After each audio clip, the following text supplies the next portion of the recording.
J'ai le plaisir de vous dévoiler la façade de la mairie du 11e qui vient d'être entièrement rénovée.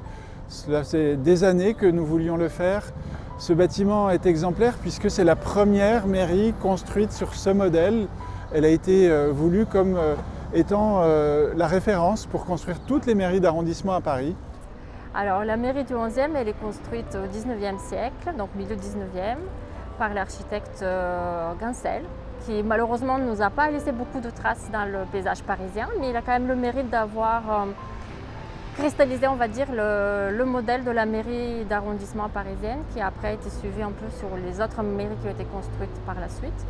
Donc à savoir avec une façade principale qui comporte trois grandes baies qui font l'entrée, baies centrées, un campanile qui faisait un petit peu l'élément vertical qui marquait le paysage et l'horloge qui donnait l'heure. Ces éléments-là représentaient un petit peu le bâtiment d'institution qui faisait autour de soi place de village, en quelque sorte. Et aujourd'hui, elle vient d'être magnifiée par le travail des artisans, architectes, sculpteurs, tailleurs de pierre, ferronniers, et c'est une magnifique réalisation de l'artisanat aujourd'hui au XXIe siècle, qui montre d'ailleurs combien les métiers de la main sont toujours utiles et indispensables à notre ville. La mairie du 11e arrondissement, elle est connue pour avoir un décor sculpté qui représente des sculptures enfantines qui est assez rare. Enfin, d'ailleurs, c'est la seule comme ça dans Paris. Et la particularité ici, c'est qu'en plus de cela, ces sculptures sont habitées par une petite colonie de moineaux. Et j'ajouterai d'ailleurs que nous avons travaillé avec la Ligue pour la protection des oiseaux, la LPO, afin d'attendre que les moineaux qui nichaient dans cette façade aient terminé leur couvée.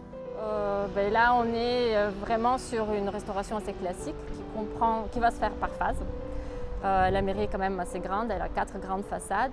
Donc première phase de chantier, la phase actuelle, où on a donc, la restauration complète des toitures, voire leur remplacement, et la restauration complète de la façade principale sur la place Léon Blum.